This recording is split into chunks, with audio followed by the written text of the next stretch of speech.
This audio presentation of Metaphysics for Everyone by Connie Mendez is brought to you by audioenlightenment.com. Copyright 2014. All rights reserved. Introduction. This book is not written for academic study. It is written to be understood and used. A college degree in psychology, philosophy, or metaphysics isn't required. All you need is a desire to achieve a richer, more fulfilling life and apply the basic truth you find in these pages. It is estimated that we use only 10% of our brain cells, 10% of our potential mental powers. But those dormant, unused cells are there waiting, ready to be awakened every time we hear or read or experience something new to us. And the second time we come across that new thought or experience, more cells are aroused, more connections are made, and we understand it a little better. Within a short while, the mind becomes enlightened as more and more awakened cells begin to work on the new concept. In other words, the acceptance and understanding of ideas is an automatic process that begins with the simple activity of repetition. There is no superhuman effort, no burst of genius required. Only the desire to learn and the patience to read and reread until the ideas behind the words become automatic, and suddenly, or so it seems, understanding is there. It is simply that simple. Carry this book with you, read a copy next to your favorite chair or bedside table. Read and reread, especially when you are faced with a problem or with a distressing life situation. You'll discover something truly amazing. You will open the book at random, and within a few sentences, you will find yourself thinking, "This could have been written for me." And you'll be right, it was. Jesus Christ said, "In my Father's house there are many mansions." Metaphysics is one of those mansions, or dimensions. It is the study of mental, spiritual laws.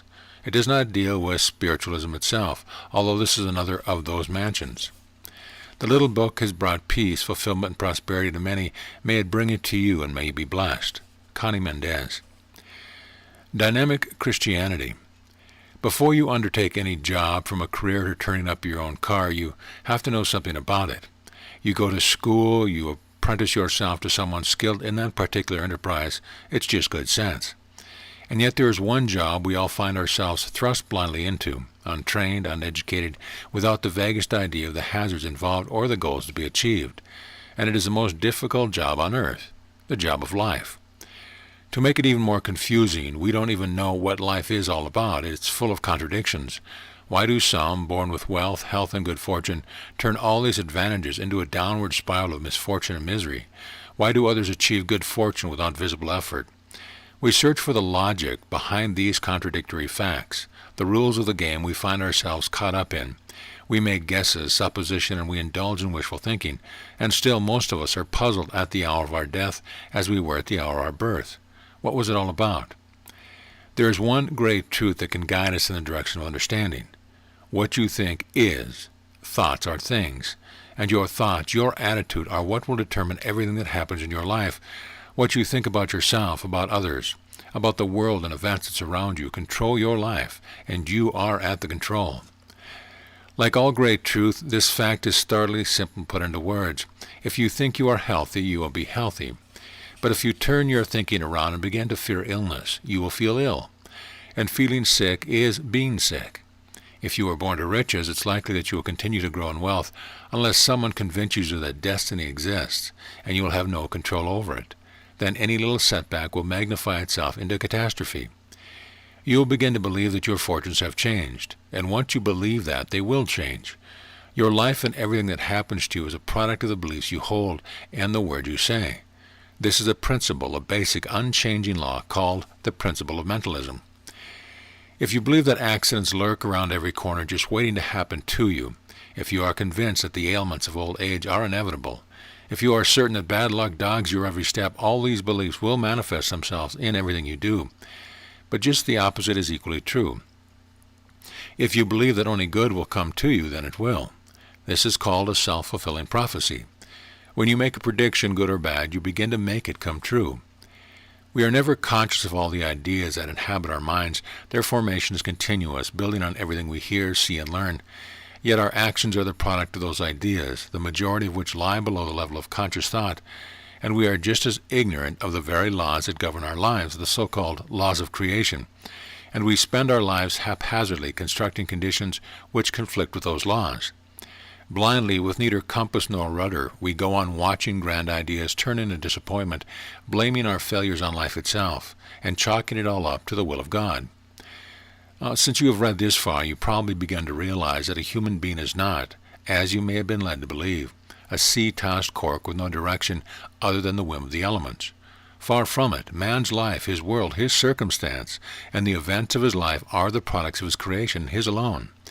He is the ruler of his own mental empire, and if he chooses to believe that he is that storm-racked cork, he is free to be so. Free is the key word here. To be born with free will means to have that individual right to choose one's own direction. We can think positively or negatively, optimistically or pessimistically. We can think of evil and ugliness and bring them into being, or we can think of beauty, goodness, and happiness, and create them for our environment, external and internal. Metaphysics has always taught that what we think about most strongly, most often passes into our subconscious, where it establishes itself and becomes a reflex. Modern psychology has recently discovered this ancient truth. When a human being finds himself immersed in the ocean of his ignorance and a disaster of his own making, he will usually turn to God and pray for deliverance from this misery.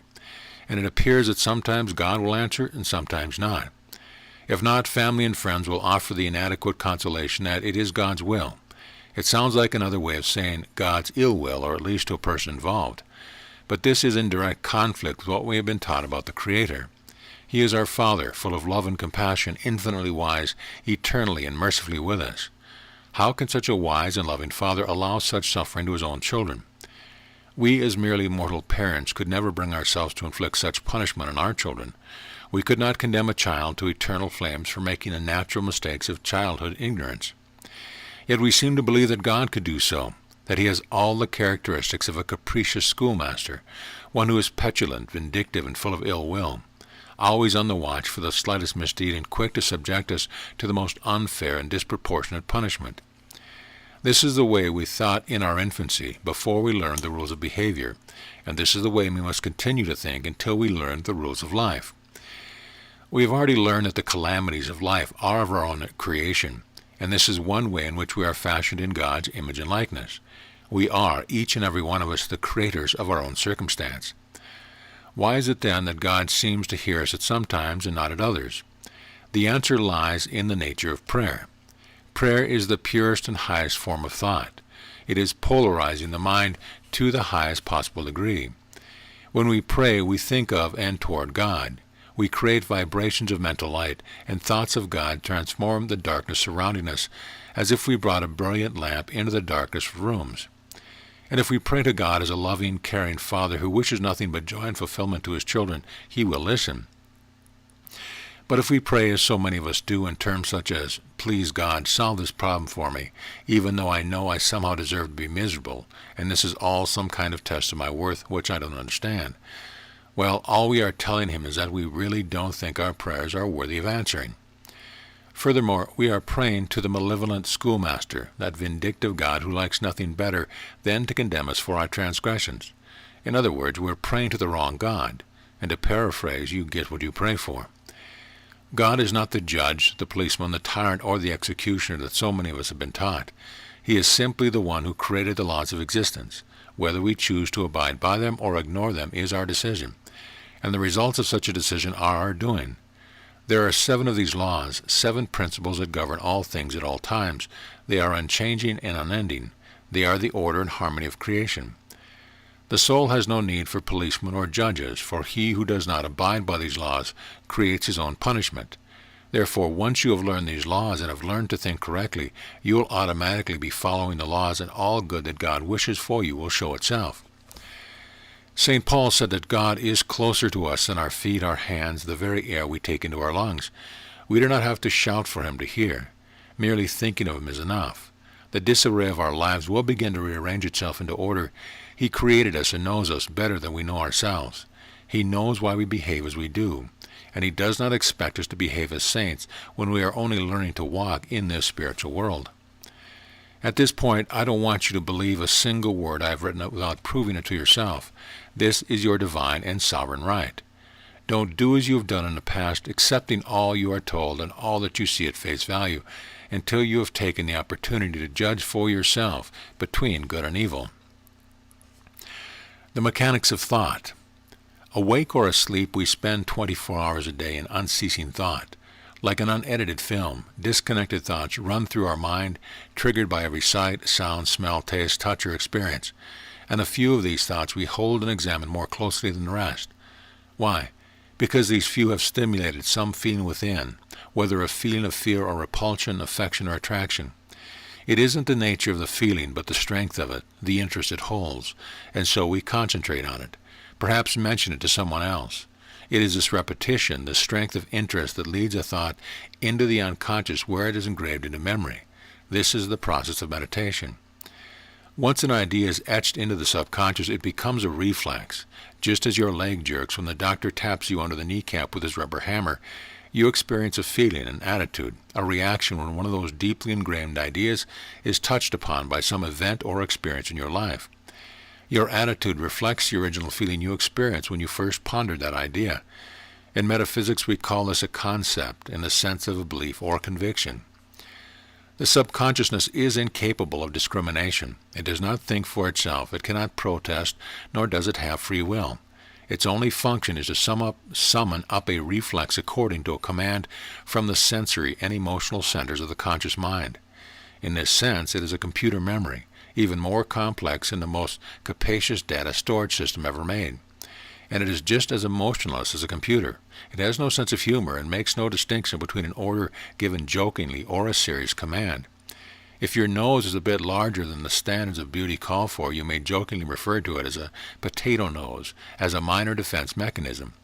But the humorless subconscious will attempt to carry out your command in its most literal sense, to make your nose look more and more like your description. And soon it will. To you, because of repetition. To others, because you will unconsciously begin to hold your head a certain way, and repeat the certain phrase so often that others will begin to notice what had probably escaped their attention in the first place. The word metaphysics means beyond the physical, and metaphysics is the science which deals with all things undetectable by the physical senses. It gives reason to those we don't understand, the mysteries that surround us, all those things that seem not to have a reasonable explanation. Yet as shrouded as the subject matter may be, metaphysics is a most precise science, a fact you will discover for yourself as you read on. Do you remember the first time you heard the phrase, catch a cold? Probably you were too young to remember, but your subconscious does. It was said by your elders who taught you that a cold was something to be feared or at least avoided, and with repetition you adopted this feeling. Never get your feet wet, don't get caught in a draft, stay away from people who are coughing, sneezing, or sniffling, because you'll soon be doing the same. Little by little this became engraved on your subconscious, forming a reflex center. You never had to think about it to heed these warnings. The reflex did it for you, and the damage was done. Because your subconscious will do its best to give you all the symptoms of a cold whenever you get caught in one of those cold-catching situations. Some people don't even need the situations. Once they hear about a bug that's going around, a tickle begins in the back of their throat. We know today that colds aren't caused by wet feet or open windows, but the idea is already there, firmly implanted and rooted to resist the firm tugs of reason, and radio and TV have done their best to nourish these erroneous roots. All the influence of your formative years have become reflex such as this, and these are the automatic causes of all that is bad, all that is good that happens to you. These reflexes are your life pattern, a basement full of other people's ideas which affect every facet of your life, body, soul, and mind. But the important point is that if you have not accepted these ideas, if you haven't been pounded into you like a nail into the wood, if you had been able to exercise your free will, no germ or virus, no power on earth could have been able to make your subconscious react in any way other than the way you wished. Your will, negative or positive, is the magnet that attracts those germs or viruses in your direction with a force far stronger than the actual circumstance of a germ-laden environment.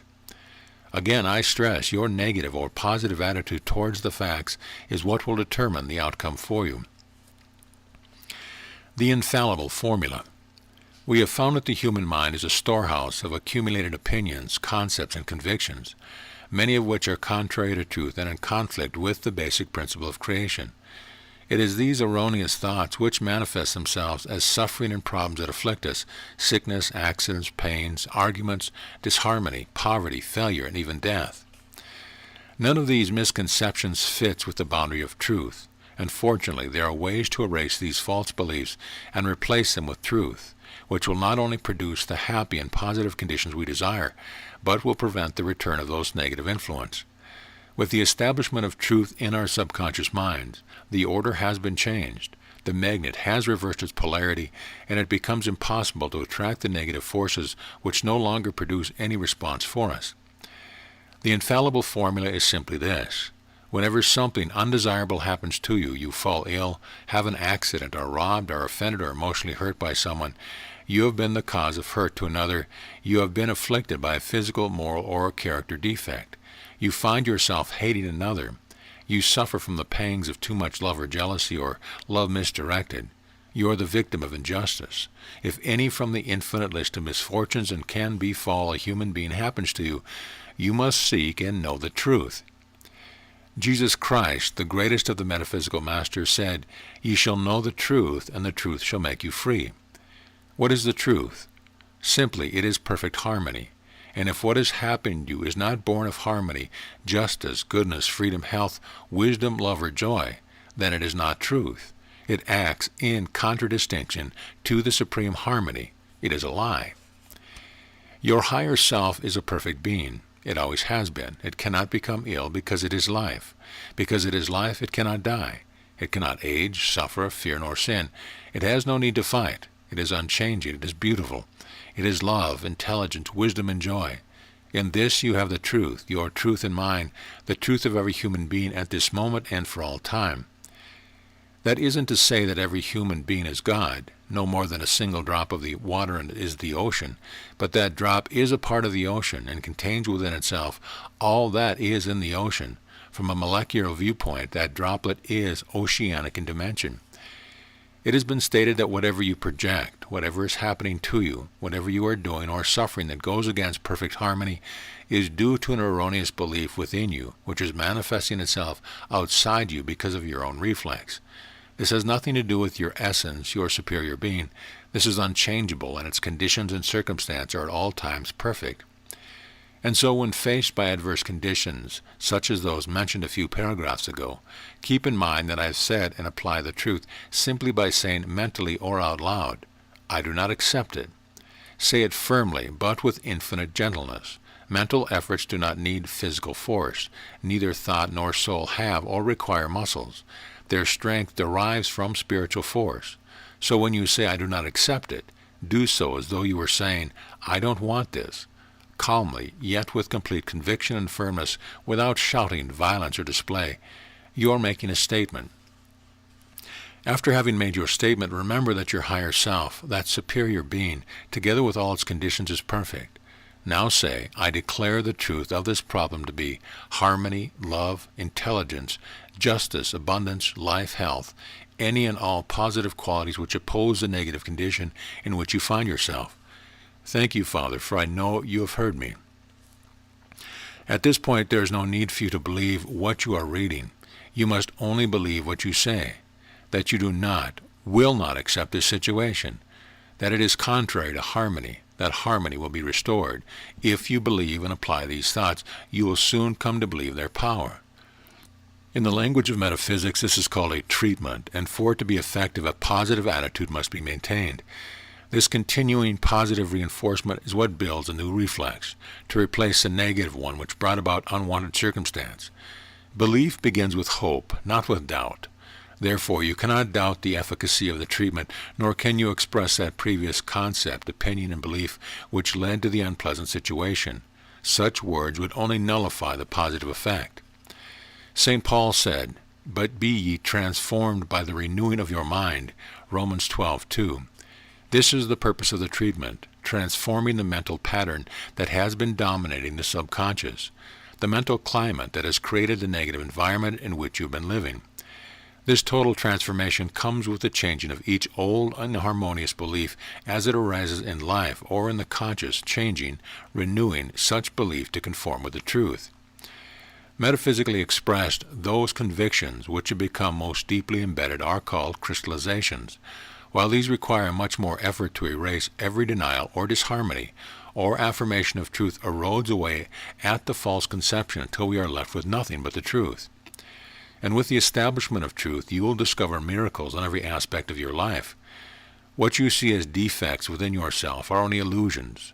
Once you know the truth, the perfection of the higher self, the illusion of these flaws will fade and disappear, and you will be made again in the perfect form, the true self, your personal Christ, the image of the Father in which you were made. Any students of Christian metaphysics will confirm this. Never forget this great truth. Practice it from this moment on. The longer you act upon it, the greater the results we'll see in your personal evolution toward perfect harmony. Remember that you are as unique as your fingerprints. You are one of a kind, created to fulfill a purpose no one else can achieve. It has taken many thousands of years of evolution to produce the you that exists today. God's works are infinite, and you and I are but two expressions of his creation. You must remember, too, that your Christ is wisdom itself. He is God's highest expression of love for itself. He is God's highest expression of love for man, and he has been waiting for the many centuries for you to recognize him. Now the moment of recognition has arrived. Talk to him, consult him, wait for his answer. Once you have come to understand and accept that he is your supreme guide and teacher, you will witness his rebirth. Christ is the Messiah, and his coming is prophesied for this era. This isn't to say that he will dwell among us in the flesh, but that we can all find him born once again in our hearts and minds, which are his kingdom. This is why he was called Christ, the Greek word for Messiah, or anointed king in heaven. The decree. Every spoken word is a decree, which is outwardly manifested. The word is a spoken thought, and we have already learned of the power of thought. There are two sayings for Jesus that have been studied closely enough. One is this: "For by thy words thou shalt be justified, and by thy words thou shalt be condemned." Most have interpreted this as meaning that others will judge us by what we say and write, and though this is true, it is not the full meaning of Christ's own words. Jesus taught the truth of metaphysics at a time when the majority of the human race was not sufficiently mature to understand it. He was aware of this, and a number of times he said that there was much that he had to say, but he would not be able to understand. But there would always be a few who understood and would instruct others. "Who hath ears, let him hear." The second reference he made to the power of words was this: "Not that which goeth into the mouth defileth a man, but that which cometh out of the mouth. This defileth a man, for out of the abundance of the heart the mouth speaketh." In this respect, and response to a trivial question about dietary laws, lies a great metaphysical truth in all its explicit beauty. I suggest that you spend a day just listening to yourself, to the decrees you make so casually. Business is rotten. Kids today are a lost generation. We'll never get there in this traffic. You can't trust anyone these days. It's not safe to walk the streets. Don't touch that, you'll break it. With my luck, I'll probably. I've never seen it fail. I love, but it upsets my stomach. I can feel one of these migraines coming on. He'll rob you blind. She's a vicious gossip. There's no point in trying. Well, you can see the pattern. You've made the prophecies, and your attitudes govern your actions to the point where you make sure those prophecies are fulfilled. Never forget, every word you utter is a decree, whether positive or negative. When it is positive, it is manifested in good. When negative, only bad can follow. If your words are against someone, it's the same as condemning yourself. That person lives up or down to your expectation, at least where you are concerned. But when you speak with kindness and understanding towards others, they will return kindness and understanding to you. And when something unpleasant happens to you, don't think, "I wasn't expecting that." Think instead of statements you have made in the past that predicted and literally caused your misfortune. It could have been one of those idle statements like those above: "Every time I make an investment, I lose my shirt." Jesus was not one to waste words, and he expressed himself eloquently in saying, "For out of the abundance of the heart the mouth speaketh." He is telling us that it is the feeling that accompanies a thought which engraves it upon the subconscious and gives it its power. The first feeling we learn is fear, taught to us by our parents in their desire to keep us from harm, by religious teachers in their desire to keep us from wrongdoing. Fear makes our hearts accelerate. We say, "My heart jumped in my throat," when we speak of great fear we felt. And it is that fear from the heart that lies behind all the negative phrases mentioned above. St. Paul said that we would be transformed by the renewing of our minds. But how is this renewal accomplished?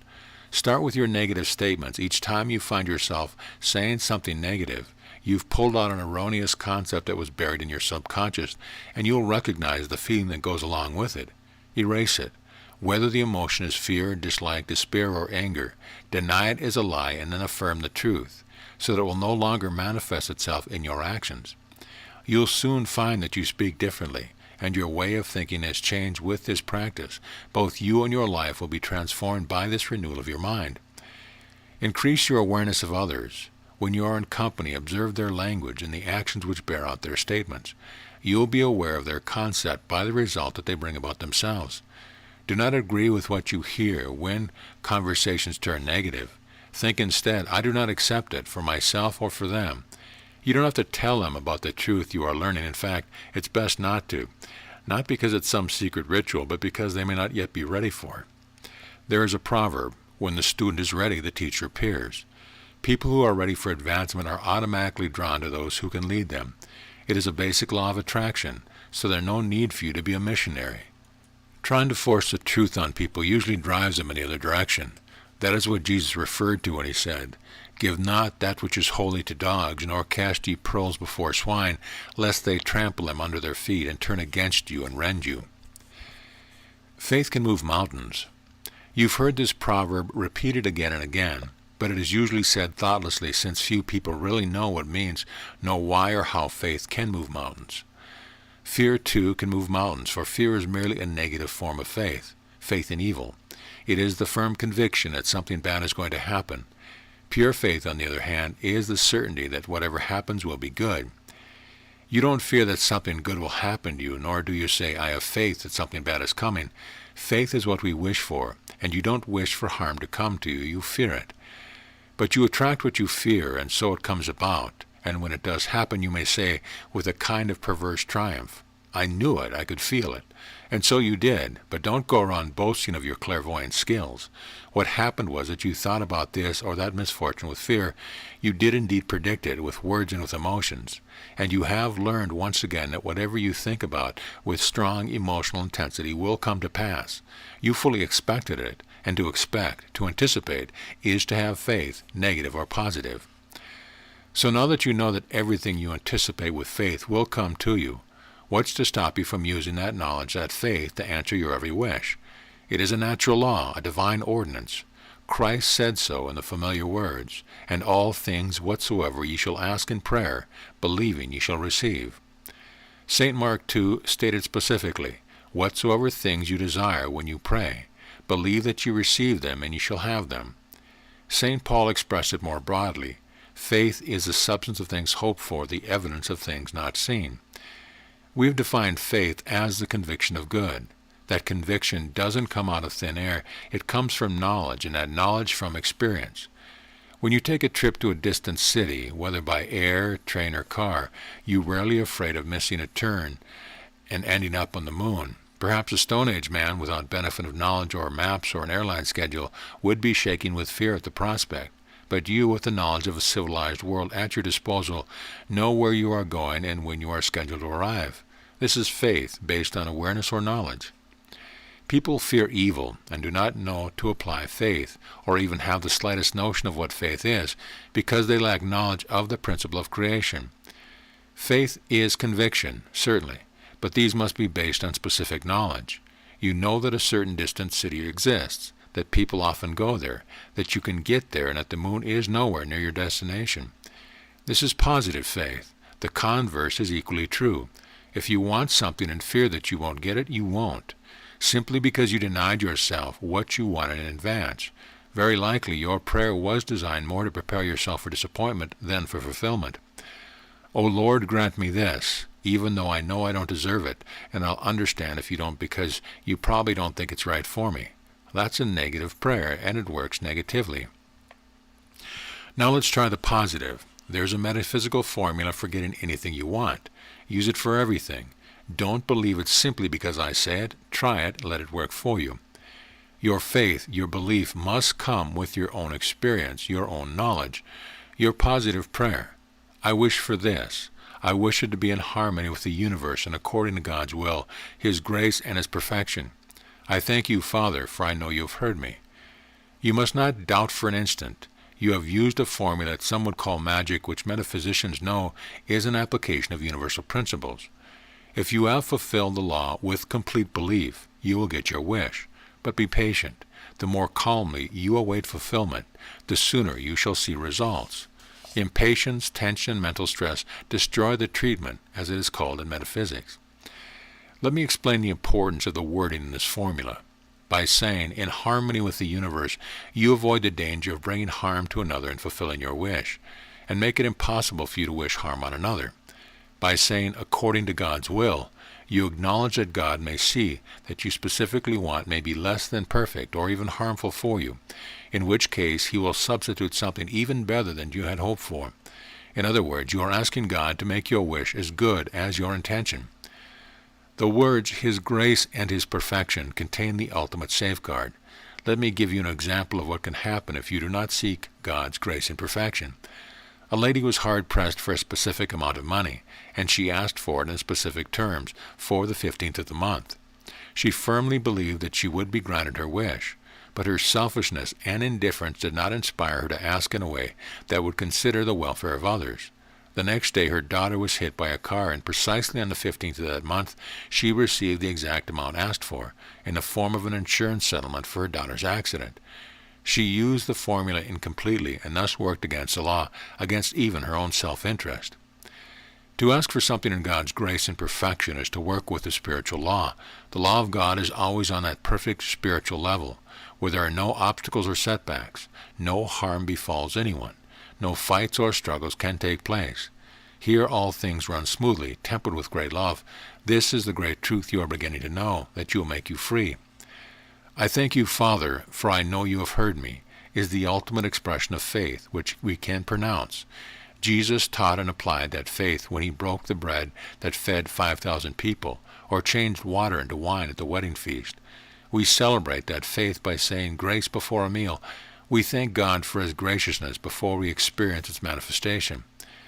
As you read on, you will begin to see that everything Christ taught was metaphysical. Everything you wish for or need is waiting for you, waiting to manifest itself in response to your wish or prayer. God has already provided everything, and we only have to ask for these blessings as the need arises. All we have to remember is that we must never ask that any harm befalls another person, because that harm or its backlash will fall upon us. And whatever we ask for ourselves must be asked for all mankind in the name of harmony, for we are all children of the same Father. And He is a generous Father, therefore pray for abundance. Don't say, "Oh Lord, please give me a place to live, just a small apartment, that's all I asked," when your large family needs a large house. God's resources are as boundless as His generosity. If you ask for little, little is all you receive. Ask instead, "O Lord, give me and all mankind the wonders of your kingdom," and make a list. The spiritual muscle of faith needs much exercise as your arms and legs. Practice. Make that list of things you want. Make another list of things your life would be better without, from flaws to your character to adverse circumstances that surround you. Read the list every night, with the formula above, feeling no doubt, and give thanks each time you think about or speak about your wishes. As your wishes come true, cross them off your list. And once they have all been granted, don't be so ungrateful as to think that they'd probably have come true anyway. It is simply not true. They were granted because you asked for them in the right way, in good faith, and external aspects were adjusted so that they would happen in a natural way. Just as we strengthen our positive faith, we must work to weaken the negative faith, the faith in evil, which is fear. Sadly, we are all accustomed to fear for a wide array of reasons, but the following formula, repeated daily or more often, will wear away that reflex you have embedded in your subconscious. I am not afraid. I will not fear. I have faith that God is love, and that there is nothing to fear in all His creation. I will feel only that faith. When Roosevelt said, "The only thing we have to fear is fear itself," he was voicing a great truth, a truth which you should say to yourself even when you are shaking with fear, especially then. Once you realize that fear is the great enemy, and not the conditions which make you feel it, you have begun to triumph over the fear. Your verbal wish to dissolve fear and replace it with faith is enough to place you on the positive pole of faith. You've probably heard about the psychological principle that says the most effective way to break a bad habit is to replace it with a good one. It is a metaphysical principle as well. Once you have begun the treatment of wearing away a deeply implanted reflex, you must fill that blank space with a new and opposite idea. Otherwise, that empty space will attract reflexes of the same kind that filled it before, for those reflexes are floating around everywhere, in conversation and the attitudes of others, looking for fertile ground. Replacing fear with faith denies these negative thought spaces in the subconscious. The constant repetition of your formula is necessary, remember. It took years for these negative ideas to form, so you must be willing to spend a few minutes a day erasing them, and gradually you will see things begin to happen just as you positively expect them to happen. Jesus said, "By their fruits ye shall know them." One meaning of this is that positive events are reflections of positive faith. This powerful tool, the power to decree, is an ancient one, first mentioned in the first 2 chapters of Genesis. I suggest you take a little time to read them now.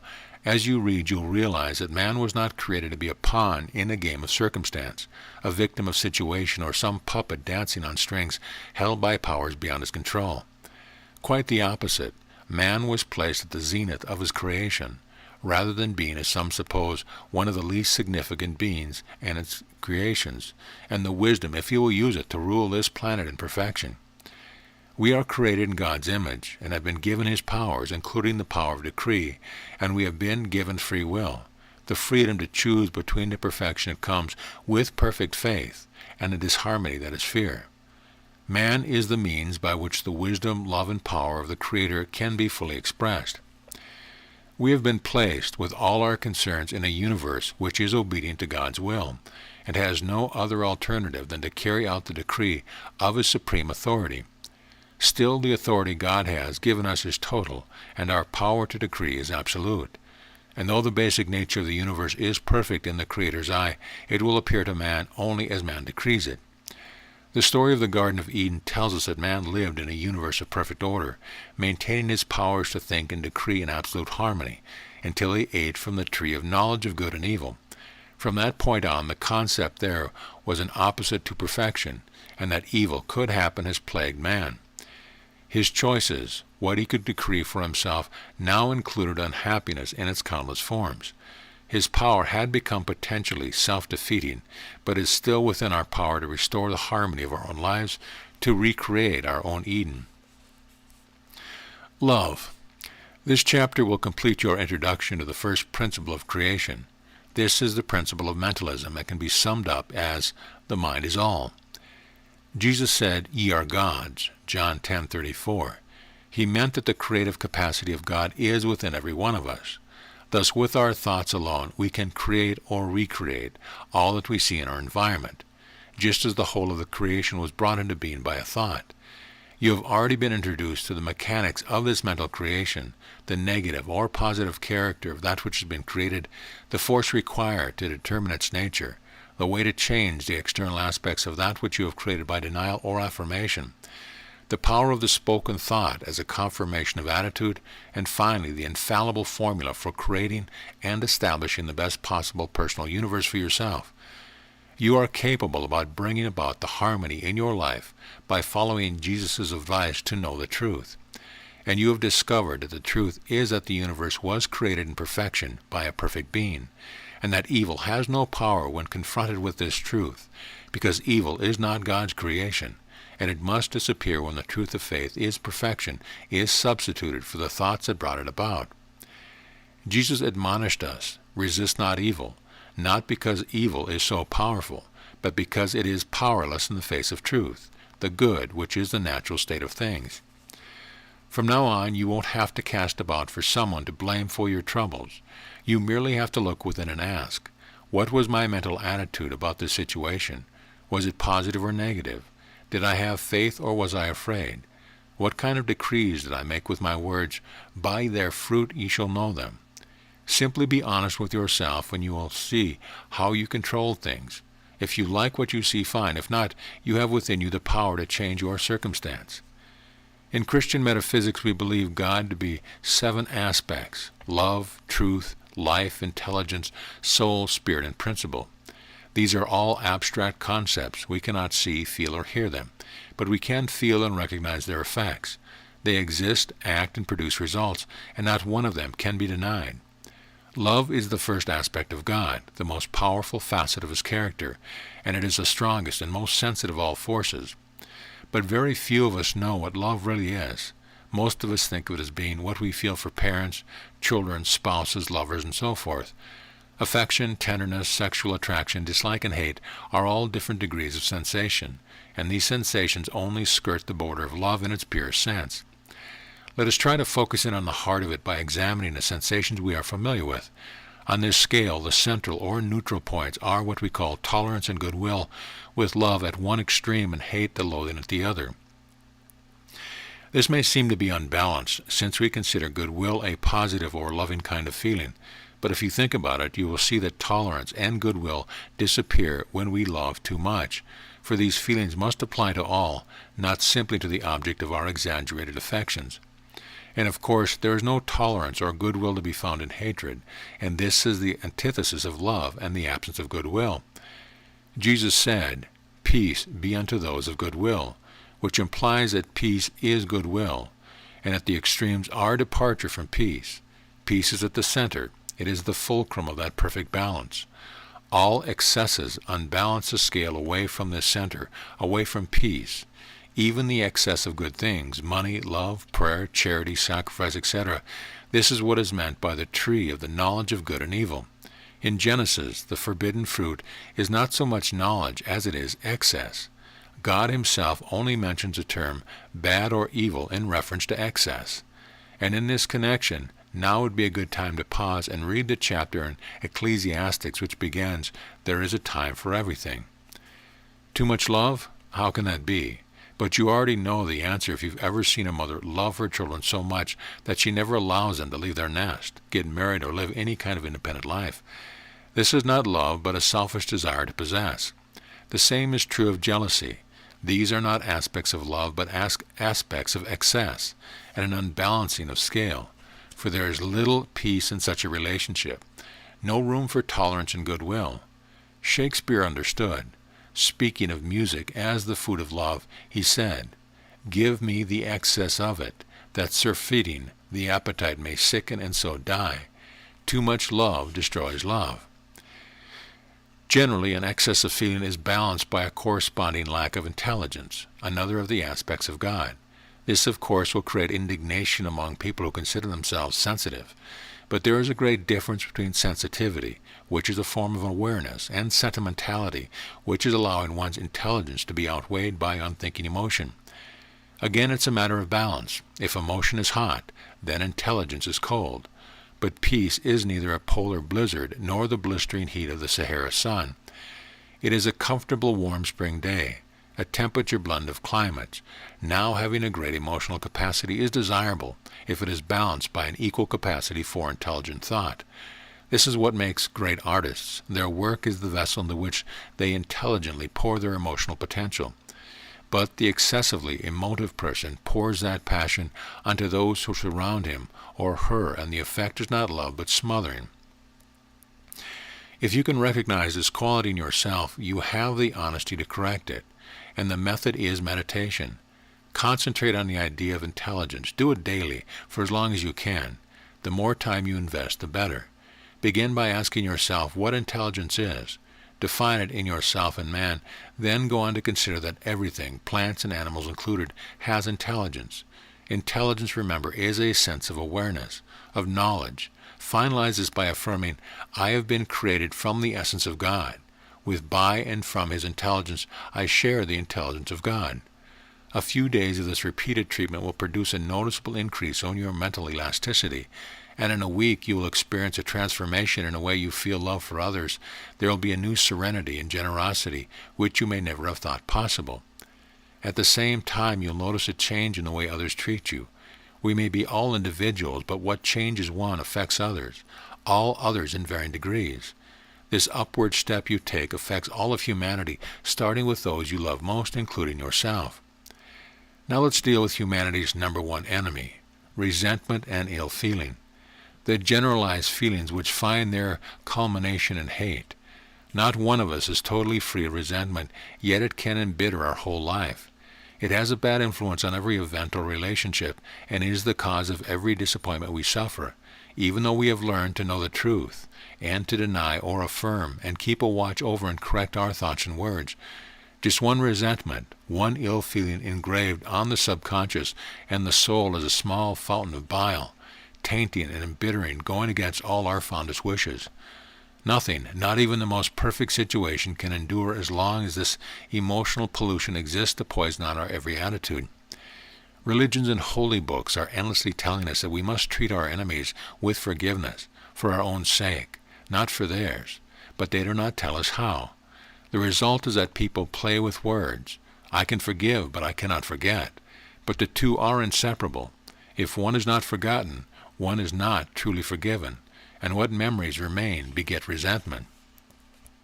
Fortunately, there is an infallible formula that lets you forgive and forget at the same time, so that you can achieve that balance that puts peace and goodwill at the center of your life. The formula is an effort of love. St. John, often called the Apostle of Love, repeats the words of the Lord. If ye keep my commandments, ye shall abide in my love. Love is the fulfillment of the law. It has been said, the man who loves well is the most powerful man in the world, for that man is of and with God, happy and satisfied with his world. Again, the formula is simple. Whenever you feel ill will towards someone or feel resentment over something that has been done to you, whenever you recognize open hostility on your part or a desire to take revenge, then you must force yourself to deliberately recall all the good about the person involved, not forgetting that it's just occurred to arouse your resentment. Try to relive good times spent in his or her company, the times before the resentment set in. Think only of good times, the good qualities about this person. Recall a humorous situation and try to laugh again with the recollection. Once you have achieved this, the miracle has begun. One treatment may not be enough to erase the resentment, but all that's required is repetition, as many times as necessary, and you'll feel the resentment and weaken its hold wash away. This is the real meaning of resist ye not evil, the true way of turning the other cheek. It is loving one's enemies, blessing those who curse us, and praying for those who say evil things about us. By wrapping up bad memories in good ones, we have smothered them into forgettability. Once we have forgotten the feeling of resentment, forgetting the cause of it is automatic. If you do this in all sincerity, you will soon discover a new feeling of freedom.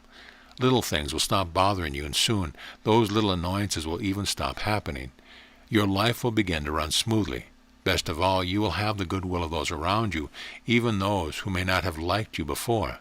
By creating it within yourself, you have created the same peaceful balance in others. Denials and affirmations. Confronting an illness in yourself or another. I deny the appearance of all physical affliction. I do not accept it for myself or anyone else.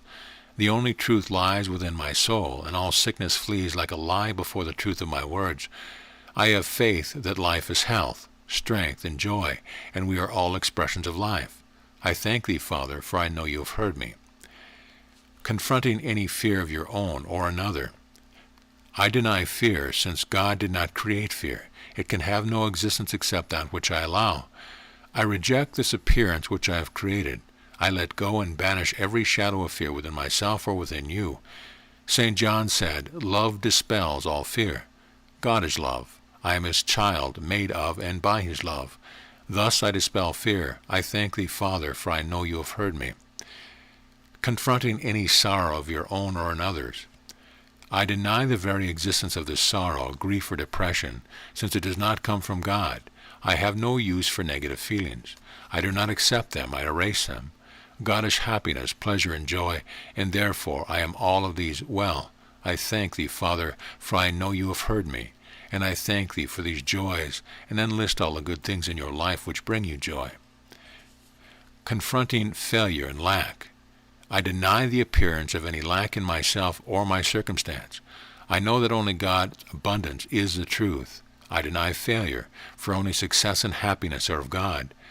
My word contains everything, and what I desire will come to me in God's perfection. I know you will show me the way, Lord. I thank thee, Father, for I know you have heard me. Confronting any situation of conflict. I deny all that which is inharmonious. I do not accept this of any conflict. God is perfect harmony, and there can be no conflict, setback, or struggle, or any state which opposes the fulfillment of his harmony. I know that the appearance of conflict will vanish. I thank thee, Father, for I know you have heard me. For confronting all that is in conflict with the peace of the world, I deny any appearance which is contrary to goodwill, which is the peace of the world. I thank thee for the truth of thy eternal peace. These events are the creations of those who ignore the truth, and they are of no importance. Forgive them, for they know not what they do. Peace is thy will, and thy will be done on earth as it is in heaven. I thank thee, Father, for I know you have heard me. I have offered these prayers for you to use as a guideline in creating your own messages or decrees, your own formulas. Remember that we are constantly thinking and expressing attitudes, making decrees almost every moment of our lives. In other words, we are constant at prayer. The vital thing to remember is to keep these constant prayers positive. There is only way to achieve a positive life. It is important to keep within the spirit of the prayer. The effect of a prayer is destroyed if, after affirming, you let yourself slide back to the negative pole. Be in control of your thoughts and words. Do not let diluting or negating thoughts weaken your prayer. Ignore what others say.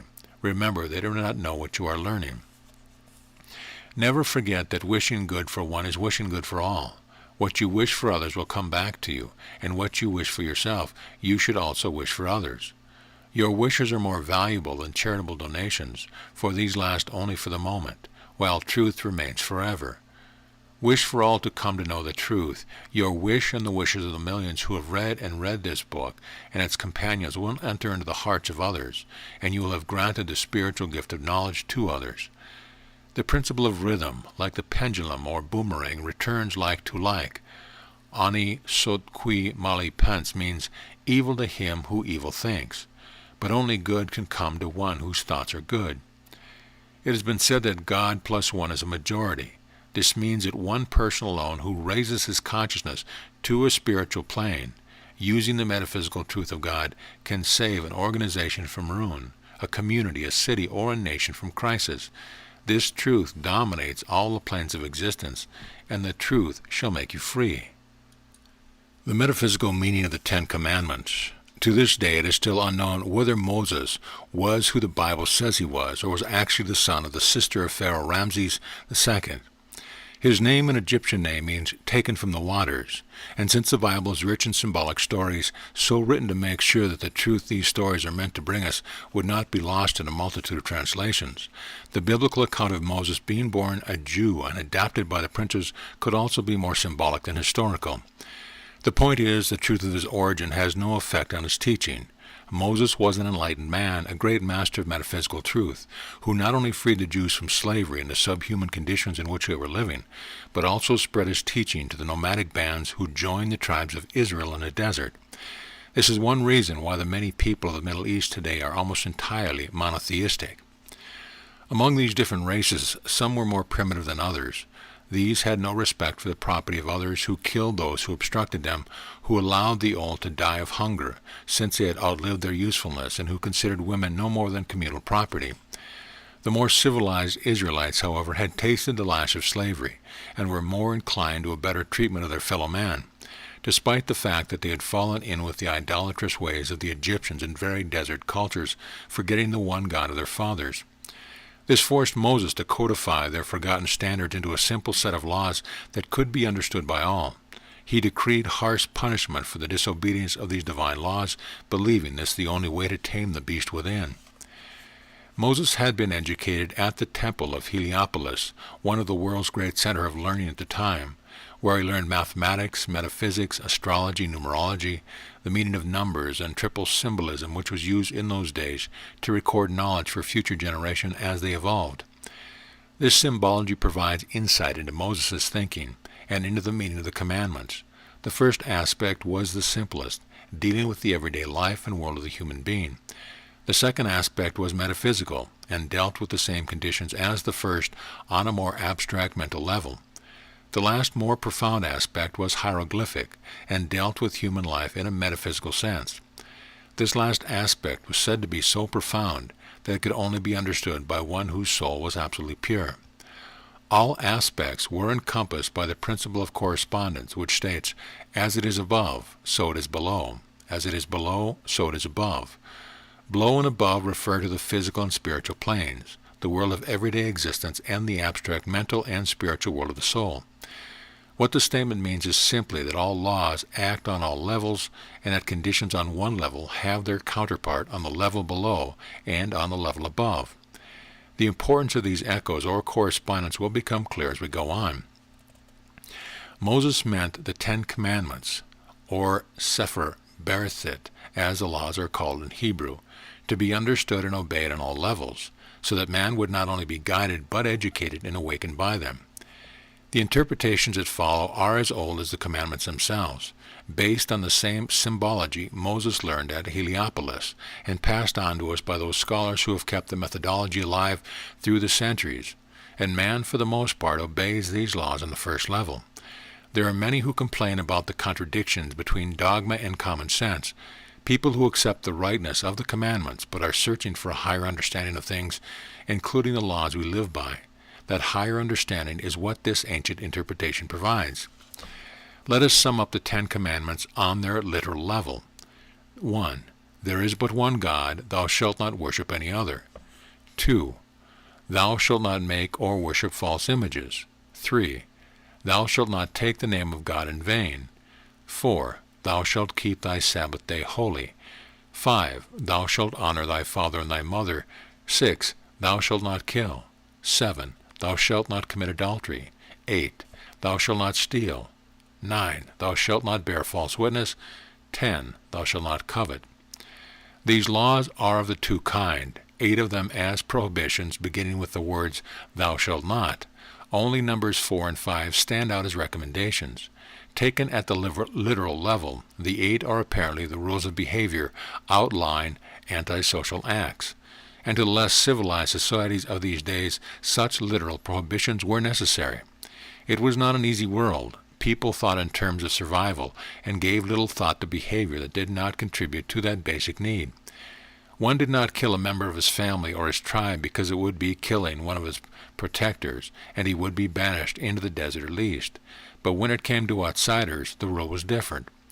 An obnoxious Philistine was fair game. It took his codification to declare that killing any fellow human was against God's law, and civilized behavior had to be taught on a legal, habitual basis. Even in these times of relative primitiveness and ignorance, the average person was rarely moved to break the laws. Then as now, it was the minority who ignored the rules. The great majority find the commandments to be natural extensions of the common sense golden rule. There is still murder, theft, lying, and covetousness in the world, true, but these are the act of a minority, those who do not realize that there is indeed a higher law that punishes those who do not live by the rules that protect the rest of society. But most of humanity is ready to look at the commandments we take for granted in a new light, from the vantage point of the second aspect of the three-part symbolism of Moses. The commandments are clear on the literal or physical level. Let's look at them from a purely mental viewpoint. The hieroglyphic or spiritual level is beyond our understanding today, and will remain so until we reach that total purity of soul that permits total enlightenment. Let's examine commandments 6, 8, 9, and 10, against killing, stealing, bearing false witness, and covetousness. At first glance, these are on the same level as thou shalt not walk on the grass, although they carry more stringent penalties. These are actions prohibited by authorities, implying that you may choose to disobey, but you will regret the decision. But there is a difference on the mental level. It's the difference between shall and will. Most languages make a distinction between these verbs. Shall is simply future tense. Will is just that, an act of will. I shall do it means it is going to be done by me. I will do it means I choose to do it. The same is true of thou shalt not. It doesn't mean you must not. It means categorically this is not going to be done by you. It has been said that the meaning carried by these commandments is equivalent to saying, thou shalt not fly to the moon by flapping thy arms. The thought is laughable even to those who aren't aware of the laws of physics and biology that make the effort an impossibility. But you might say that's a statement of fact, not a commandment. And in saying this, you'll have come to the heart of the matter. Because on the mental level, a commandment is a statement of fact. Thou shalt not kill means that you cannot kill. The material body has no will of its own. It can't oppose or impose anything. Life lies within the soul, the spirit, the higher self, and when this life leaves its temporary vehicle of flesh and bones, what remains is indeed a lifeless body. The person with the knife, the gun, the pinch of cyanide has not taken a life. He has merely caused it to move to the next plane of existence, as conscious as ever. And instead of having removed someone who is an obstacle or threat from this life, he has created an even greater one. The law of rhythm is in operation, and the murderer has brought his own death closer. Perhaps it will be an accident, a debilitating disease, or death at the hands of another. It has happened so often that cliches cover the situation. He who lives by the sword dies by the sword. It is not God who punishes, but the inexorable order of his law. His principle rules over the universe on every plane, both to repay good and to exact the cost of evil. Order is the first rule of heaven, and every deed is subject to that order. For every human being, every life is created. Ye are counted unto the last hair upon your head. Now you can see why we say that no harm comes to you from any outside force. No one can hurt you unless there is a record of your having done something similar to someone else. No one can ruin your reputation, your business, your happiness, your home, or any of your belongings, nor can you do damage to those of another. There is no such thing as an accident. Nothing happens by pure chance. The great laws protect you. The vast majority of people feel incapable of killing or bringing harm to another human being. It is against the commandments. It is against society's law. It is against the moral grain of most individuals. This is our first line of defense. The second line is the second aspect of the commandment, which tells us that it is impossible to truly accomplish these wrongs, and that our attempt will only bring back the same evil upon us. The boomerang returns to the hurler. Thou shalt not kill is not a limited admonishment referring only to human beings, any more than it refers to only one tribe or group of human beings. No life is to be dismissed as insignificant. Yet there are times when an animal must be killed for the greater good that will result. Even if we adopt the karmic philosophy and accept the possibility that every living creature, down to the microscopic level, has a spirit capable of evolving through incarnation into the most superior of men, we must adopt a common-sense attitude. Common sense is one way by which divine wisdom manifests itself in a human being. This is a fact well worth repeating and memorizing, saying it to yourself whenever you are faced with a doubtful situation. When thinking of life as a precious thing it becomes impossible to draw a line. Is the kitten or puppy, virtually adopted as a member of the family, more deserving of life than the venomous, disease-bearing rat? Both are highly intelligent animals, equals on the evolutionary scale. But what about the venomous serpent, the loathsome cockroach, the infection-producing staphylococcus? All are life. The same is true of the vegetable kingdom. From the flowers we casually sever from their roots to decorate our homes, to the mold that decorates a forgotten crust of bread. These reproach their kind, grow and respond to stimuli, even musk. These are life.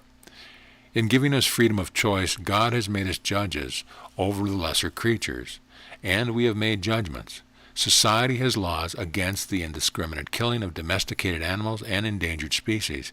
At the same time, society licenses exterminators and stockyard slaughterhouses. We domesticate bees and fumigate wasps. We cultivate the yeasts that produce fine wines and slaughter disease-producing bacteria by the billions. Common sense has given rise to these laws, and common sense is what we must use on the individual level as well. Let's take a seemingly absurd example. A cockroach scuttles across the floor of your spotless kitchen. Your first instinct is to crush it under your heel or perhaps under the rib. You know that where you see one, there are dozens, perhaps hundreds more. They are a threat to health and cleanliness, and the thought of one crawling on your arm makes your skin do the crawling. Yet the cockroach is one of the most ancient forms of life on earth today, having arrived millions upon millions of years before man, even before the dinosaurs. If longevity is the only guideline, they have more right to be here than we do. But intelligence overweighs longevity. However, the intelligence carries with it responsibility. The words of Genesis 1:26 gives us the clue. Let us make man in our own image, after our likeness. Let him have dominion over the fish of the sea, the birds of the air, and the beasts of the field, and over all wild beasts, and over the creatures that crawl upon the ground. And thus God created man in his image. In the divine image created he him. Note that the reference to God's image is repeated 3 times. This triple repetition appears often in the Bible, and its intention is to emphasize that a statement is valid on the physical, mental, and spiritual levels. In other words, no further metaphysical explanation should be sought. The truth is before you, eternal and unchanging. Dominion is the power of judgment. Even the cockroach should be accorded conscious judgment. Millions of people believe that even the lowest creatures have souls, or are part of a greater group soul, and that the hive behavior of ants and bees seems to lend evidence to the possibility their activities certainly seem to be governed by a well-ordered group consciousness. Compare the activity of an ant building a nest, the various groups going about their appointed functions with no apparent communication, with the same activities as a modern construction site. If contracts were awarded on dogged efficiency alone, we'd have ants building our condominiums. We might compare the function of the various ant groups to those of various parts of the body, hands, eyes, feet, ears, and forth, all governed by the brain, sent through lines of communication called nerves. Perhaps there is a single intelligence guiding them all. And perhaps that intelligence occupies an equally significant place in the universe as our own. Perhaps it will, in future incarnations, achieve singular intelligence. Hundreds of millions of people believe just that, and I do not consider myself wise enough to scoff at them. Your approach to the cockroach: try this. Think strongly, or even say aloud, there is one cell of this intelligence that is creating disharmony in my environment. I ask the intelligence to remove it and restore harmony. A surprising number of people who have tried this have said that the roach, spider, lizard, or whatever has literally stopped in its track and then changed direction to disappear, never to return. As always, belief in the truth and harmony must underline your words. If the creature appears a second time, or others appear, repeat your words, adding, "Take this cell away, or I may be forced to kill it." If this does not work for any number of reasons, perhaps the creature actually seeks its own death as translation to a higher order, then you must kill it swiftly, painlessly, and with no emotion other than goodwill. May you evolve into a higher species. Your well-meaning thought and intention protect you from the consequence of your action. Many religious groups forbid their followers to eat meat, believing that the vibrations of agony from the animal being killed contaminate the human soul and degrade his physical being as well. Jesus did not agree, saying, "Not that which goeth into the mouth defileth a man, but that which cometh out of the mouth, this defileth a man, for out of the abundance of the heart the mouth speaketh." And Moses said, "Not anyone nor anything can harm us from without, unless we deserve it, unless we accept and believe that it is possible." We have already discussed this truth, and once we know it and remember it, nothing can truly harm us. We have not yet reached the point where we can sustain our bodies without taking in food. In the taste for meat, the need for its nutritional components only reflect our status as an omnivorous animal. Limiting ourselves to a vegetarian diet may not be unhealthy, but it's certainly no sign of spiritual elevation. Cattle are at the pinnacle of evolution for strict vegetarianism, but more simply, it takes more intelligence to hunt than to graze. And that intelligence is more cleansing than dietary restrictions. The higher studies, such as metaphysics, help us to live in a more mental, spiritual world. The power of the mind can cleanse the cells of the body. The power of correspondence tells us, as it is above, so it is below. As it is below, so it is above. Your mind unconsciously tells you what foods are best for you. At the time may well come when you find yourself eating less meat, or even find it distasteful to the point where you can give it up voluntarily. This is all well and good. You have settled on a diet that will produce the best nutritional balance for your body requirement naturally, rather than by someone else's arbitrary decree. When you study the principle of vibration, you will discover that it is indeed possible for a vibration of lower frequency to influence that of a greater one, as in the case of vibration from killed animals. If the person is unaware of the principle of vibration and believes that he can be so influenced, by his belief he subjects himself to a law lower than himself, as Moses stated above. Those are only a few thoughts about the commandments, "Thou shalt not kill," because you cannot kill. Life is positive, indestructible, and eternal. Death is negative, an attempt to deny life, but it is no more than an attempt, for life is undeniable. Thou shalt not steal. From reading the previous chapter, you already know the second or superior aspect of the commandment. You cannot steal, so there is no point in even thinking about it, much less trying. It simply cannot be done. No one can rob you of what belongs to you. They may try to. They may even manage to pick your pocket or burglarize your home. And as long as you remain ignorant of the law and believe you can be robbed, the missing possessions will be lost to you. But once you familiarize yourself with the law, repeat and remember its truth, in one way or another your possessions will return to you, and no one will ever rob you again. In fact, you will never again, as long as you remain conscious of the law, lose or misplace anything. You can prove it yourself the next time you cannot find something and consider it to be lost forever. Repeat the law to yourself and search again in this new light. You will find that you have thought of a new place to look, or you will search where you have already looked and find it, or you will remember circumstance under which you parted with it. This is one of the easiest lessons to learn. Let's examine why nothing can be stolen. Your body contains within itself all the elemental substance of our planet, whether we refer to these fundamentally as earth, air, fire, and water, or the atomic elements from argon to zirconium. Furthermore, you are the sum of all the experience and knowledge of your chemical ancestry, from the first single-cell creature to the billions of specialized cells that make up your body today. On the cellular level, you have deeply buried memories of that first blind groping for food, the first struggle to take oxygen from the air instead of water, these first steps as a thinking, planning biped. These memories are as inseparable part of your body, contains the genetic information needed to create an exact duplicate of your entire body, and none of these experiences or information can ever be lost. And because this experience, this information is cumulative and unforgettable, you can truly never be diminished. Your spiritual evolution can never go backward, only forward. The principle of polarity tells us that like attracts like and opposites repel.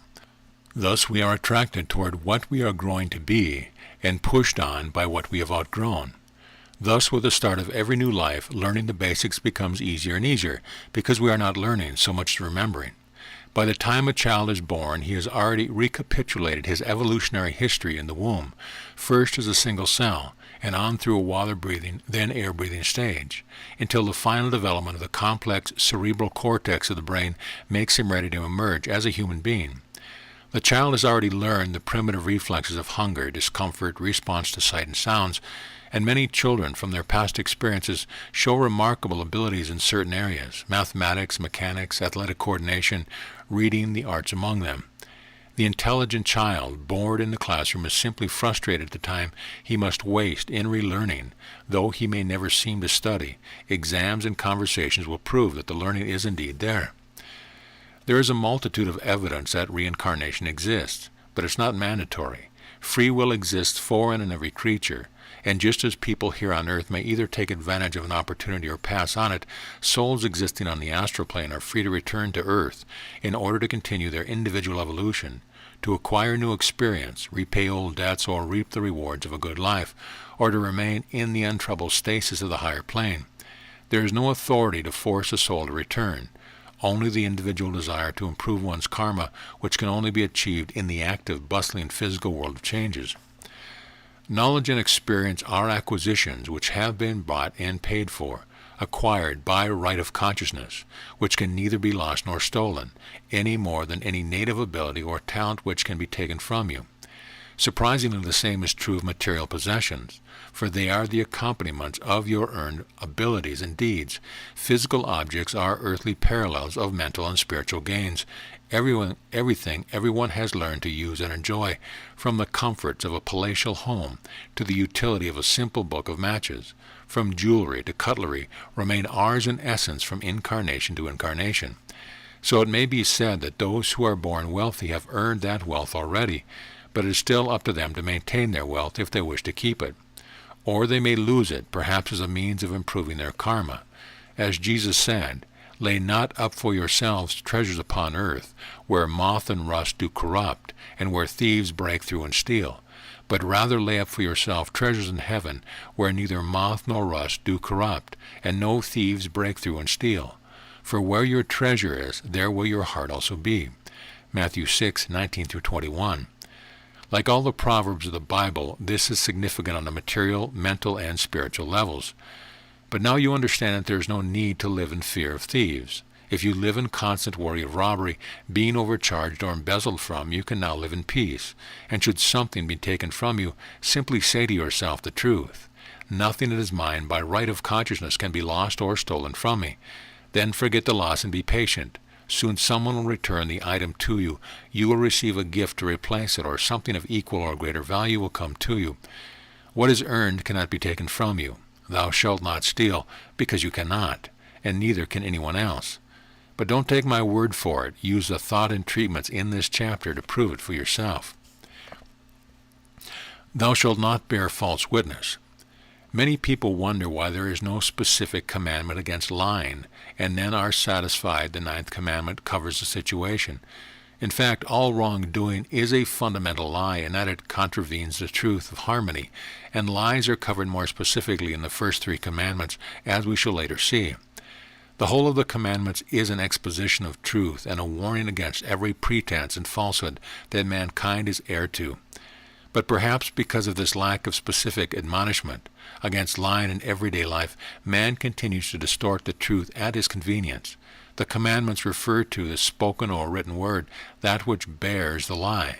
The lie cannot truly exist because there is only truth on all planes, and because the law will return the appearance of the lie to you, to your detriment. Election time, sad to say, is a prime example of human capacity for bearing false witness. We see parties and individuals publicizing statements of untruth and innuendo, and after the dust has settled, the winner begins his tenure secure in the belief that he has been recognized as the better man, whatever the truth or falsehood of his campaign claims. But he will be recognized by his actions, not his words, by his fruits. Emerson said it well. What you are shouts so loudly that I cannot hear what you say. The commandment says that what you see is your own conception of things. If you see beauty, it is a reflection of the beauty, the truth within you. And if you see only ugliness, your words will reflect the falsehood within you, and you deny the reality that is truth. And when you bear false witness, it is only testimony against yourself. We have learned that the true self is perfect, having all the beauty of its Creator, since it was created by, with, and from the essence of God. And this self, this being, is an expression of truth, yours and that of everyone else. And when we display an attitude of ugliness, of falsehood, we display only ignorance of our own creative power, which is thought, or the recognition that ugliness cannot exist. Lies cannot exist in the face of the truth, which is all. Those who lie are not evil. They are but children who have yet to learn to recognize truth. When you give a small child modeling clay or crayons, you don't expect him to start churning out works that will rival those of Michelangelo, at least not for the first few weeks. You do expect a gradual learning process as he gains the experience of discovering the limitation of his materials and his abilities, to learn by his mistakes in achievement past and present. And he must learn to create what he sees. This is true of all of us, and if we want to change what we see, we must change our way of thinking about what we see. Thus you know that by recognizing falsehood for what it is, you project and establish truth not only in your own eyes, but in those of others. By thinking and declaring the truth, lies and misunderstanding begin to disappear. Truth is life, and a lie is a hopeless attempt to negate truth. A lie has no life of its own and can only exist by virtue of the power you give it, and truth is your source of power. Your being or self is as perfect as everything else created by God. It is only appearance of ugliness and wickedness, flaws and imperfection that you create for yourself. But since these are but illusions, you have only to deny them strongly, stating the truth of your perfect essence, and the false testimony of your imperfection will begin to change for you and for all around you. The truth is not changed. You have merely learned to recognize it, and have shown others your truth by your example. Truth can no more be changed than God can be offended. We occasionally hear a man's actions being an offense to God. God cannot be offended or hurt by man, and nothing can mar or weaken a principle. Can a fish change the currents of the sea?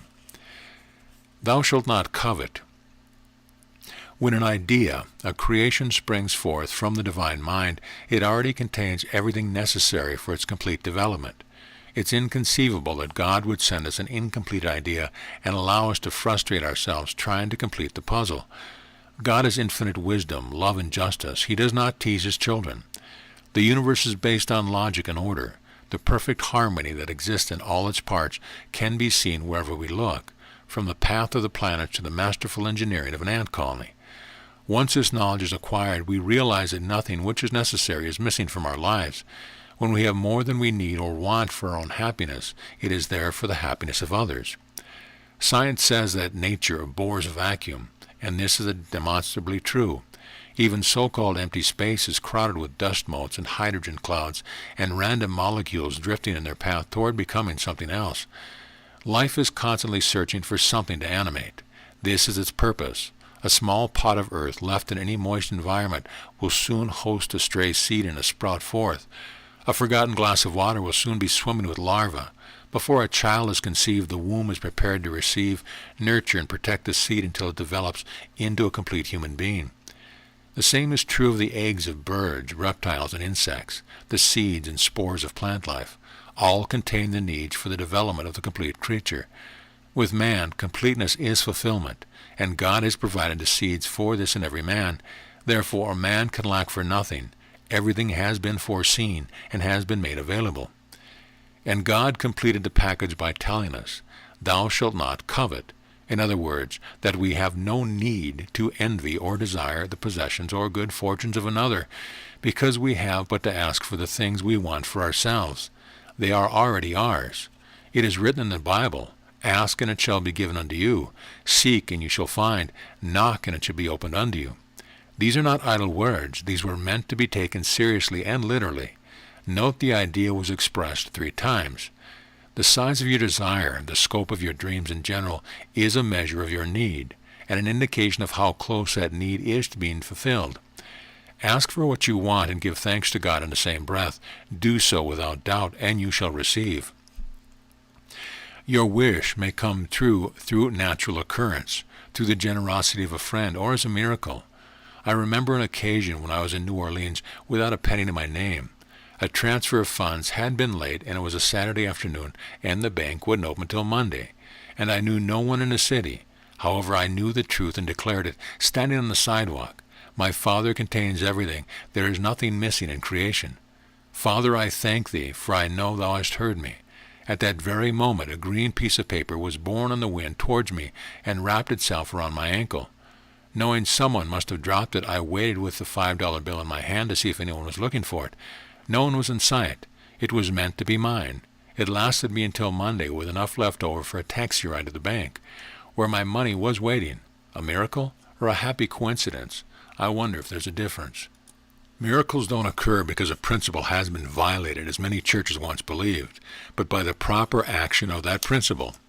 We are applying the principle by asking it to work in our behalf. A principle cannot be altered. As one of my teachers said, if the law of gravity were suspended to prevent a man from falling from a building, it wouldn't be a miracle, it would be chaos. If you look, you'll find that logical explanations behind every miracle, but what happens is still just as miraculous. The first commandment. The first 3 commandments may be viewed as one, since they all refer to the nature of God. And in fact, there is a difference or opinion between branches of Christianity as to whether these are 3 or 4 separate commandments. I have written them as one. The number here refer only to the text that follows. 1. I am the Lord thy God, which have brought thee out of the land of Egypt, out of the house of bondage. Thou shalt have no other gods before me. 2. Thou shalt not make unto thee any graven image, or any likeness of anything that is in heaven above, or that is in the earth beneath, or that is in the water under the earth. 3. Thou shalt not bow down thyself to them, nor serve them. For I, the Lord thy God, am a jealous God, visiting the iniquity of the fathers upon the children unto the 3rd and 4th generation of them that hate me, and showing mercy unto the thousands of them that love me and keep my commandments. 4. Thou shalt not take the name of the Lord thy God in vain, for the Lord will not hold him guiltless that taketh his name in vain. In this commandment the phrase, the Lord thy God, appears 3 times, signifying that it is to be taken literally on the material, mental, and spiritual levels. He is the creator of all things. He is the supreme law or principle. He is that which dwells within us, the higher self, that is one with God the creator and God the principle. These are 3 literal aspects of the one God. Egypt is the symbol of earthly things, of the primitive man who is yet to reach this concept of a single, all-powerful and invisible God. The Egyptians worshipped many gods and bowed down before many graven images. There was one attempt to introduce monotheism to Egypt on the part of Pharaoh Imhotep, Akhenaten, but it was never accepted and died with him. Only Moses and his followers gave momentum to the new concept. This is why 1 refers to Egypt in bondage and commands, "Thou shalt have no other god before me." The earthly interpretation meant exactly what it said, that there was but one God, and that he forbade the creation of any other gods in any form. In 2 he stipulates such forms similar to those of the Egyptians, and in 3 he clearly forbids the worship of such images, threatening punishment for his false worship and promising mercy for those who obey his laws. To many in future generations these words seemed almost childish, and they were reinterpreted, notably by the prophet Ezekiel. Their reluctance to accept the literal meaning of the words demonstrated the development of humanity over the generations. Today the symbolic meaning is clear. I am God who led you out of the bondage of materialism. I am the only source of all earthly and spiritual power. Do not attribute such power to any other. Do not shape images in your mind for the purpose of worshiping them. Do not attempt to worship anything or creature which is in your earthly experience, for I am invisible, and these are but my creations. If you attempt these things, my law will return your error to you, and to those you have taught to follow in your error. But if you will follow in the truth, the manifestation of your errors will be corrected. I will bestow mercy on those who follow my commandment. Many of the Hebrews continued to take these words so literally that until recently there was no sign of any image in their synagogues. The same literalism in interpreting the Bible is true in many Christian denominations as well. The Levites so burdened themselves with the restriction and impositions found in Leviticus that they could never fulfill the more than 600 requirements and rituals prescribed for daily existence. They condemned themselves to what they thought was failure in the eyes of God. The Bible was never meant to be read this way. It is a psychological and metaphysical treatise, a book of truth. It does not give orders. It explains and provides advice for all circumstances of life on all levels of existence. Finally, 4, thou shalt not take the name of the Lord thy God in vain, refers to errors we have already discussed. It means not to invoke the name of Lord in asking for what you do not truly want. You do not really want God to damn anyone to hell, and if you ask it, you are only asking misfortune for yourself. You will not be held guiltless asking for such favors. The commandment also refers to your name as well, for on the higher plane you are part of God. You are not to abuse your own best interests with such phrases as my bad memory, my lousy luck, my poor health, and so on. The law will not hold you guiltless. It will live up to your words because they are decrees made in your name, the name of your highest self, which is of God. Thou shalt not fornicate. I have changed this chapter heading from that in the table of contents to illustrate a point, that the words Moses handed down were also changed. The original was, thou shalt not commit adultery. The same change was made in Matthew 19:9, probably by the same ecclesiastical zealot. It has been suggested that at the time these changes were made, the word fornication referred only to adulterous activity. Possibly this is so, but the change is still a gratuitous one. Fornication refers to sexual activity while unmarried. Adultery refers to sexual activity on the part of married people outside of marriage. The Latin root is ad, to by, plus alter, other. This is not so incidentally the same basis for the word adulterate, meaning pollution or dilution by some other material, which makes the insertion of this word into the Bible an adulteration itself. Note also that adultery in the Bible is often used in the sense of idolatry, worshiping another. This sense is also a part of the commandment. It would have been impossible for a man as wise and enlightened as Moses, schooled as he was in Hermetic principles, to have instructed man to try and defy the principle of generation. The principle works automatically on every plane. It is the same principle which causes atomic attraction and the formation of molecules. The laws of attraction, cohesion, and adhesion are integral parts of principles, as are gravity, magnetism, and on the atomic level, strong force and weak force. Without these forces, no matter would have existed above the level of the most basic subatomic material. Attraction is the affinity of particles. Adhesion is the self-determination of the individual atom to accept or reject another atom or particle. Cohesion is the ability of atoms to clump together.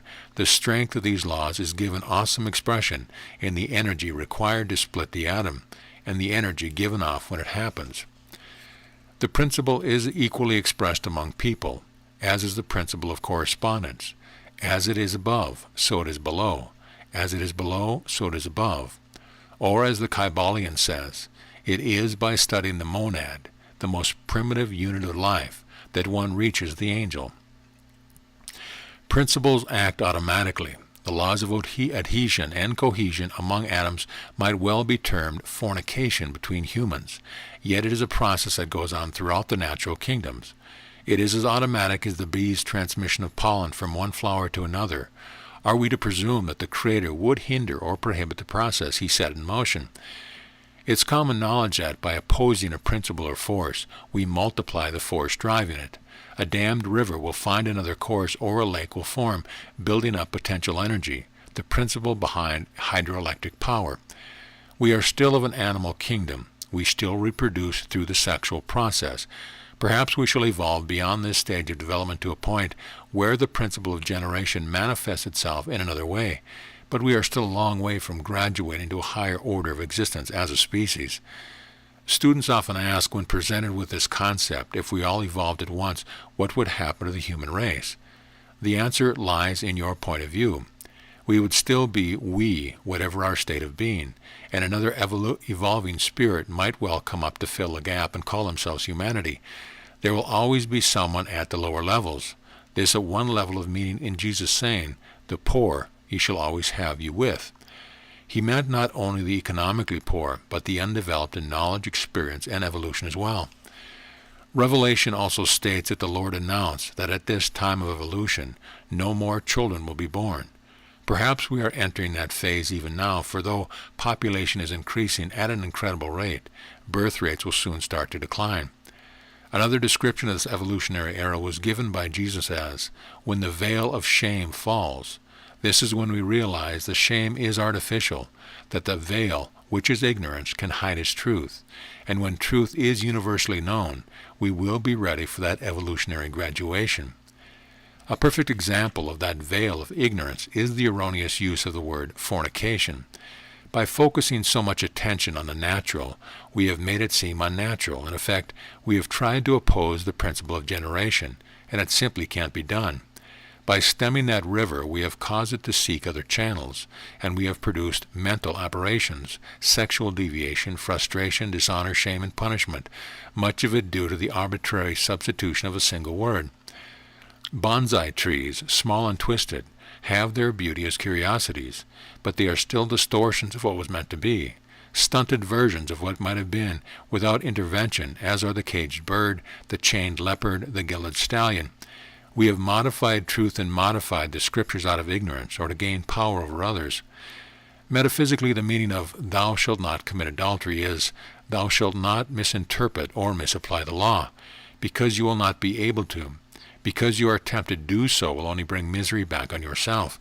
The commandment refers to the very fanaticism through it which has been itself misinterpreted. To Jesus, that fanaticism was more repulsive, more deserving of punishment than unfettered sexuality. As he expressed it, woe unto thee, Chorazin, woe unto thee, Bethesda, for it shall be more tolerable for Tyre and Sidon at the judgment than for thee. Chorazin and Bethesda were the centers of religious zealotry and fanaticism in these days, while Tyre and Sidon were known for their sexual profligacy. Thus he was saying that fanaticism was far more punishable in the eyes of the Lord than sexual transgression. What about adultery in the strict sense? Let us go back to Matthew 19:3-12. The Pharisees also came unto him, tempting him, and saying unto him, Is it lawful for a man to put away, divorce his wife for every cause? And he answered and said unto them, Have ye not read that he which made them at the beginning made them male and female, and said, For this cause shall a man leave his father and mother, and shall cleave unto his wife, and the twain shall be one flesh. What therefore God hath joined together, let no man put asunder. They said unto him, Why did Moses then command to give a writing of divorcement, and to put her away? He saith unto them, Moses, because of the hardness of your heart suffered you to put your wives away. But from the beginning it was not so. And I say unto you, whosoever shall marry another, except it be for fornication, committeth adultery, and whosoever marrieth her that is put away doth commit adultery. The double parentheses above indicate the post-scriptural adulteration I referred to earlier. Jesus did not believe that two wrongs make a right. His disciples say unto him, If the case of a man be so with his wife, it is not good to marry. But he said unto them, All men cannot receive this saying, saving them to whom it was given. For there are some eunuchs which were so born from their mother's womb, and there are some eunuchs made eunuchs by other men, and there were eunuchs which have made themselves eunuchs for the kingdom of heaven's sake. He that is able to say it, let him receive it. The case referred to is abstention from sexual activity, whether from physical or psychological impotence or by choice. Christ's answer here is that if they choose to marry, the two are still one flesh, in at least the spiritual sense, and that is the sense that counts. The principle of generation is still active in the laws of attraction, adhesion, and cohesion. If a woman seeks gratification outside the marriage because of the situation, is this adultery? Technically and physically, yes. But is it an exception to the rule? No. And Christ implies that this is none of our business, that it is between the man and wife. Some people can handle a situation, some cannot. Him that is able to receive it, let him receive it. Now let's go back to the metaphysical side of the question. There is a balance in the sexes, in that there is indeed a man for every woman, for these are two halves of a spiritual cell. They are created as one and indivisible. On the earthly plane they are separate beings, but the original attraction is unavoidable. On earth there is a constant search for one's other half, but even if that search is fruitless, the two will ultimately be joined in the spiritual realm. This is encouraging news for people who are lonely or have been made the wrong match, to know that the other perfect half is waiting. And if we find that match on earth, no power on earth can separate them. We have met and joined our true partners in past lives, and it is that memory that kindles our continuous search for him and her. Man has clung to the saying, That which God has joined together, let no man put asunder.